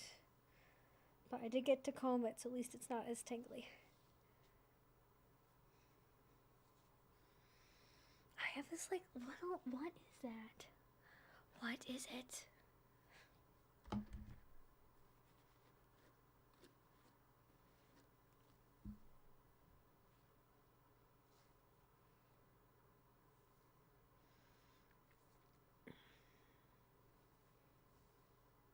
All right.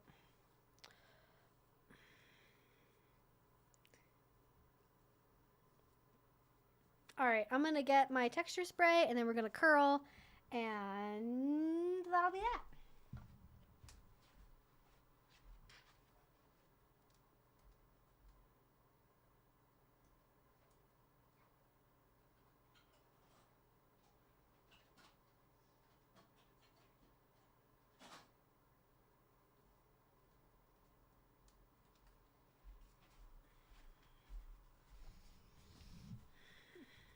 Do do do do. You don't do your ponytails upside down. I could, but then my bang hair gets stuck and I have to pull it out. Might be easier to smooth the lean your head upside down, working gravity so it gets it. Well, I guess I could try that. Just to see how it works. Ugh. Ugh.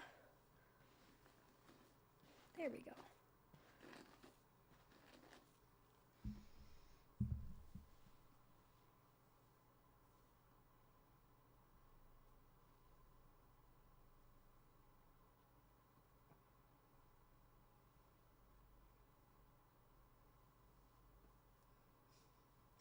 I don't know if you guys can even see what I'm doing. I don't think you can. This is probably going to turn out horribly. But, you know what? That is life.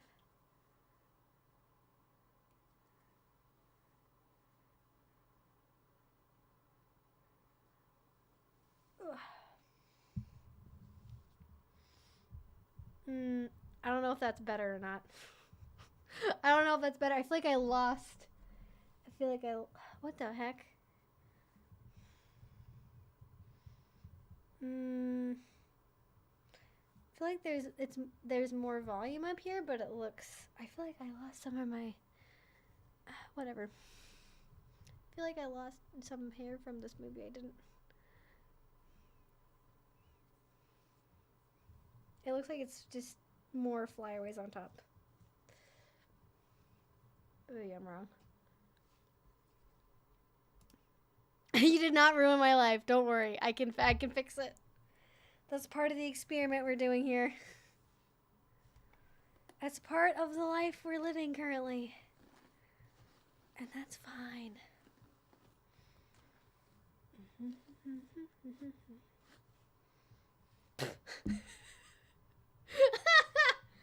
Oh, I am a professional. I'll tell you that much.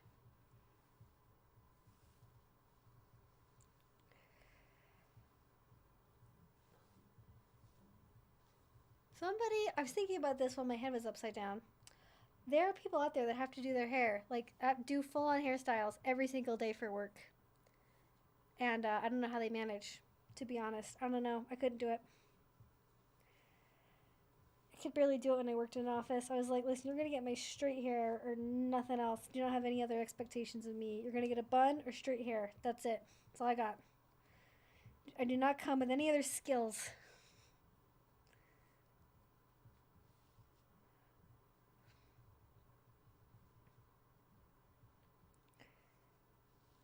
Okay.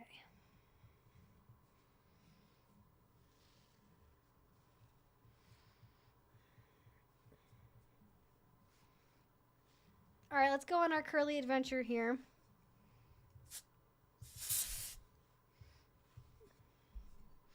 Just to give it something to sort of hold on to. Just spray myself in the eyeballs, as usual. Okay, this is definitely hot. Alright, I don't recommend anybody do this. I actually burned my finger on a curling iron once when I was very small. I don't even really know if I should be rolling this curl away or towards my face. Oh, it's so hot. I'm going to die. Nope. Nope.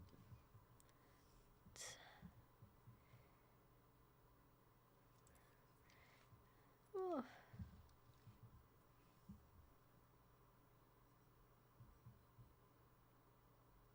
I know people can like use a straightener on their hair to like get it to hold curls. I don't know how they do that.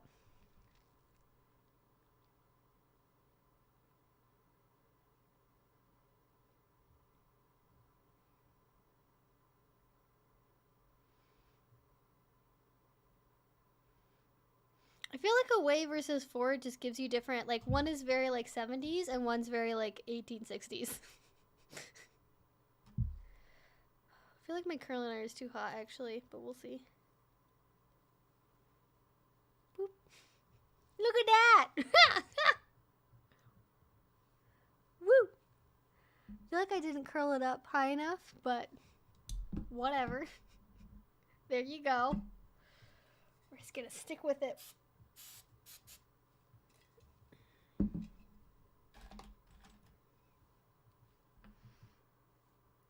Spraying. Alright.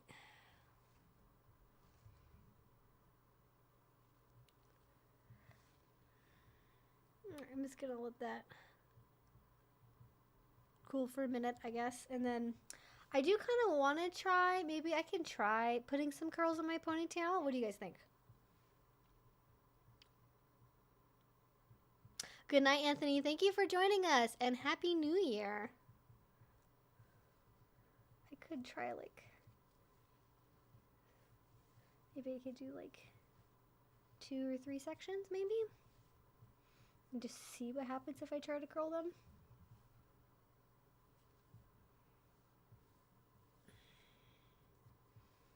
I really looked into getting the Dyson, oh, what is it called? Their like Airwave curling iron. It's not really a curling iron. It's like it works on damp hair, I think. And it's like $500. And I seriously looked into getting that. I'm not gonna lie. And I'm not sure if it's worth it at this point or not. But if anybody has experience using that, it's in the chat right now. I'd love to hear what you think about it.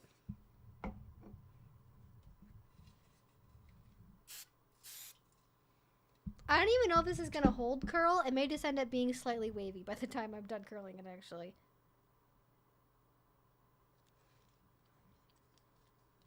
And you think I would know how to curl my hair because, like, all of the older female members of my family curl their hair, but I just never picked it up. Never got there. And this is how you curl, how do you do your waves. I have a wave iron that's from Bedhead that literally, it does body waves, so it goes in and out like this as opposed to spirals. so it goes in and out towards the waist. I really like how that looks. It looks much more like 1920s, but I have to do it all over my head, and that actually works for me. Yeah, most Dyson stuff is vastly overpriced. The only reason I would get it is because I know some people that have used it, like in YouTube reviews, that say that their hair cannot hold the curl at all with traditional like hot tools, and it works with the Dyson. So that would be my reason for it.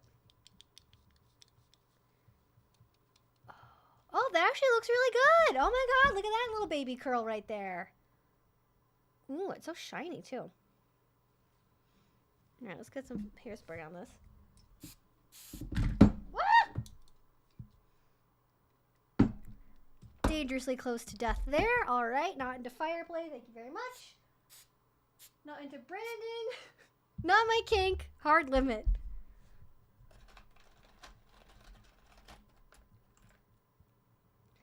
Oh, it's so hard to see. It's like, I think I have all the curl to clip it.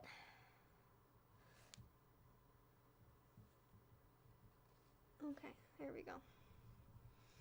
All right, what else do we got left? Oh, that's not half and half. You can do better than that. All right. Thank you all so much for these suggestions tonight. I totally would not have thought to do this by myself.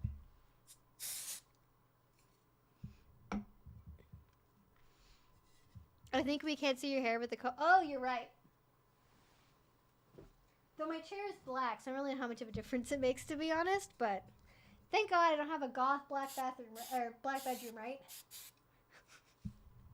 Literally the reason why I don't have black furniture and stuff is because there wouldn't be high enough contrast for my camera to be able to focus on me while I'm filming.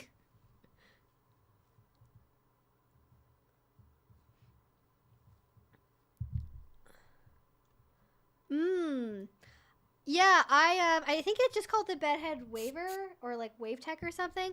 You can get it usually on sale at Ulta for really cheap. You can get it for $25. And personally, that's the best hair tool investment I've ever made. It was the first time I was ever able to style my hair, even when my hair is shorter. And it's something that I can use regardless of how long my hair is, which I really appreciate. So, woo! All right. There we go. Oh, is that? Whatever. I won't worry about that. I have to find some kind of tights to wear, I think, for when I'm at least on the way there, because otherwise it's going to be really cold. It's above freezing now, I think, but not by very much. The design is great, but the engineering is lousy. I mean, isn't it the same thing for Apple products? I guess I'm just coming for Apple today. I don't know. But I briefly learned how to use Apple products when I took photography classes. That was really my only exposure to them. So take that opinion with a grain of salt, you know? All right.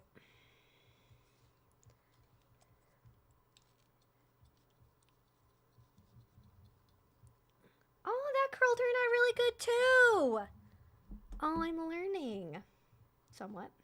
I think that texture spray is actually really helping.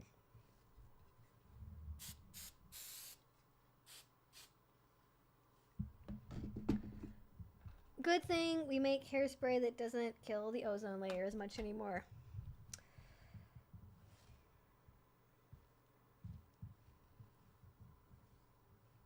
All right, last piece I'm gonna curl.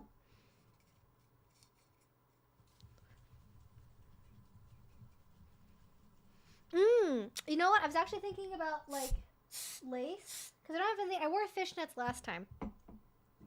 I think that look is cute, but I feel like it's a slightly different vibe from this. Also, the thing with fishnets is your toes always get stuck in the fishnet holes. No one talks about that, but it is a problem.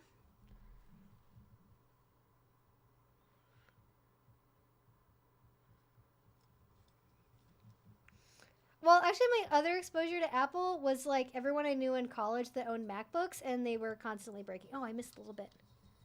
Oh, Bandit has her little jingle bells. Oh, I gotta take Bandit outside. I gotta do that. My dog has her little jingle bells on still. Oh, I have a straight little piece I keep missing. Whatever. Ah! Why is this piece so much harder than all the other pieces?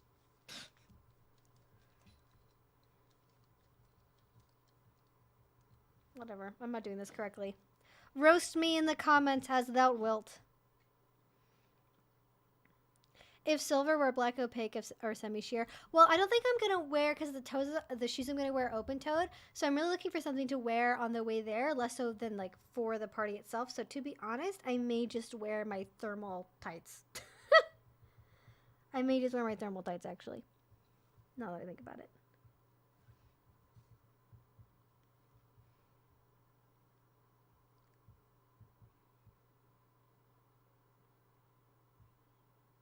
I don't have any. I have lace stockings, but I don't have lace tights. It would be lovely to be that coordinated with the satin in this and the satin in the skirt and then lace in the tights and lace in this. I need to double check my stockings because I don't think I have any that have lace tops or a lace pattern on them, but I could be wrong because I have accumulated a lot over the years. Okay, that one turned out kind of funky, but we love her anyways. We love our different curls. They give our life meaning and flavor.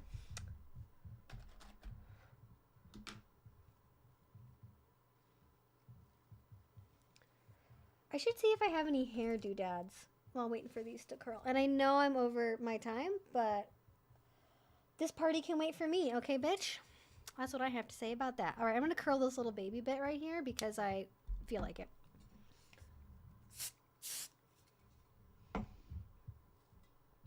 Happy New Year, Evie. You're looking gorgeous. Thank you so much. Let's see, what time is it on the East Coast? It's 8, 9, 10. It's 11? You guys are getting close to the ball dropping. Yeah, I haven't even had the party start here yet.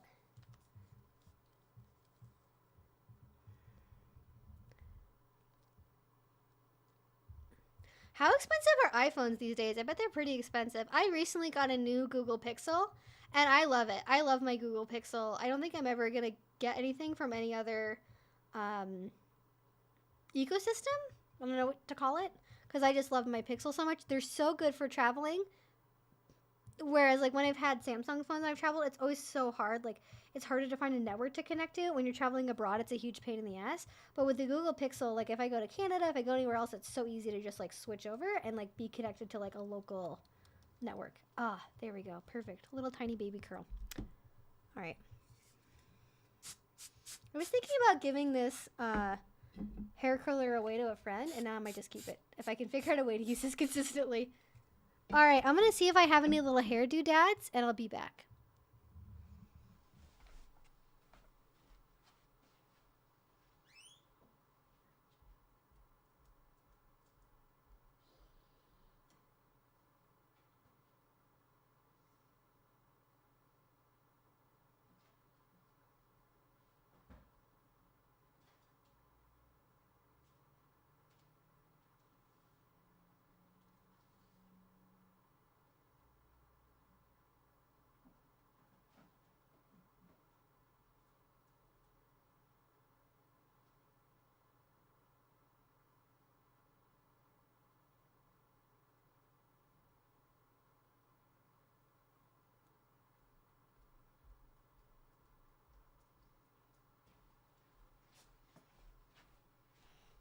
Okay, so I have a few things. I have a few options.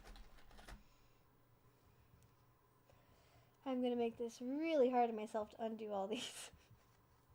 This is all a very good idea. So, I actually found I have a lace choker I could wear. I feel like actually this is probably good on its own as a neckline, but I was like, oh, I have something else that's lace I could wear with this. And I have these two lace barrettes, but they have pearls on them. And I guess I have a little bit of pearl from this, maybe? But these are the only little hair doodads I have if I wanted to wear something in my hair.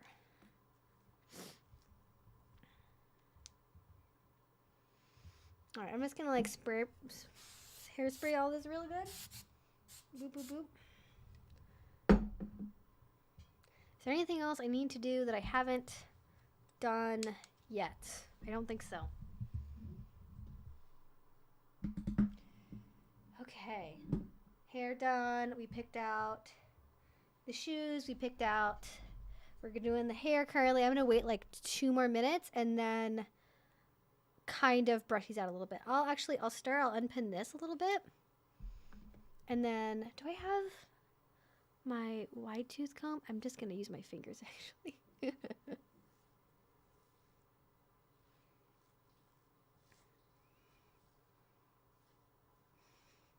Boing. There it is. There's my funky hair.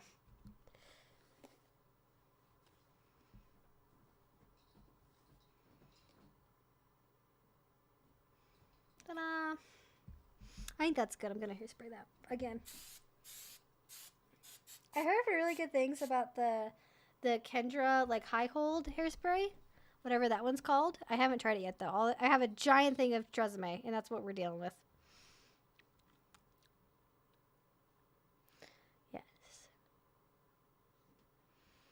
Okay. Okay, these don't. I think the most recent one doesn't feel totally cool yet, so I'm gonna leave that. Whoop! That's gonna fall. Okay. Not gonna fall. We're all good. I wish you did have like I almost at the last store I went to in the mall. I almost bought a sparkly headband, and I thought I'm not gonna need a headband. What hairstyle would I do when I wear a headband with it? Little did I know, right?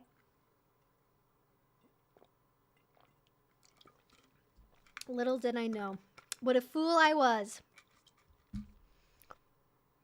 All right, I think it's time for the big reveal of the ponytail curls.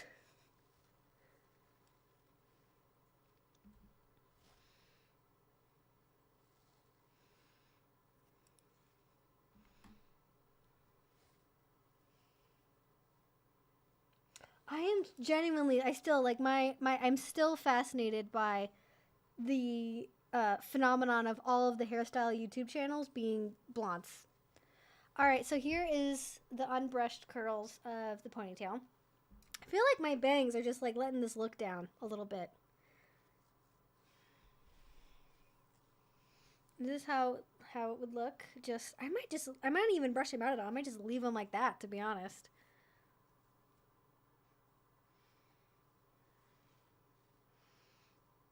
I don't know what to do with my bangs. What the fuck do I do with my bangs? I can't really curl them. I don't have a round brush. Otherwise, I'd round brush them. I don't really much I can do with them. I guess I can kind of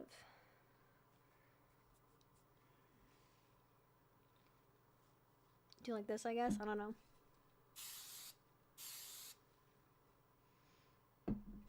All right, let's look at what we've got.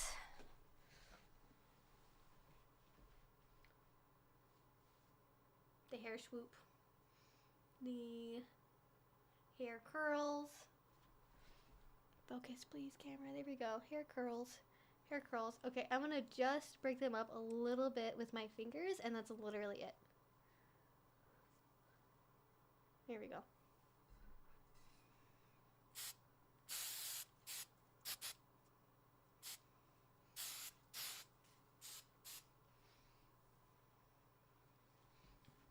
Alright, I'm going to do the final look, and then we are done.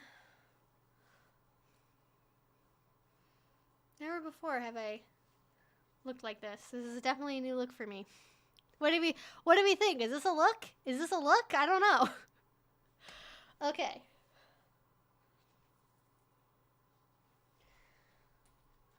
I'm gonna sit down and put my shoes on.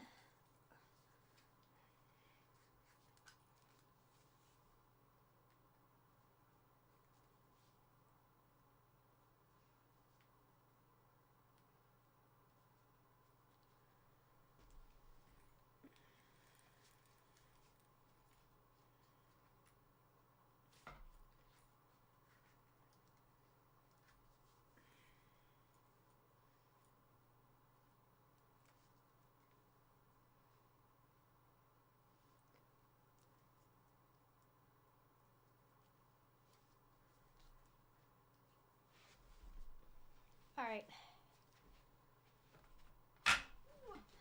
That noise was my...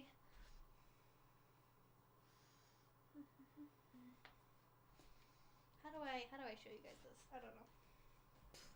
That's probably not safe for YouTube. How do I do this? Yeah, I can't. I don't think I can tilt this, unfortunately. I can just like back up a lot, I guess. Be like, way over here. Hi, everyone. I'm standing over here. I don't think the camera's focusing on me, but whatever.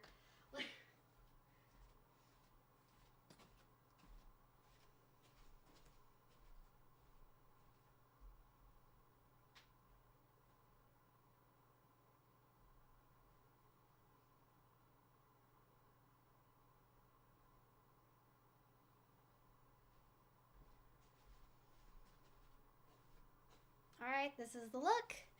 Final piece of advice for me before I head off. If you're looking to go to a BDSM party, I really advise you wear layers so you have options for taking clothes off if you want to play with people or you get too hot or too cold or whatever. That's my advice. Hope you guys have a very wonderful, happy, amazing new year. And yes, I already unplugged the curling iron, but thank you. Important to note, Bridget. Thank you all so much for your advice helping me pick out this outfit. And I will see you all in 2022. Bye.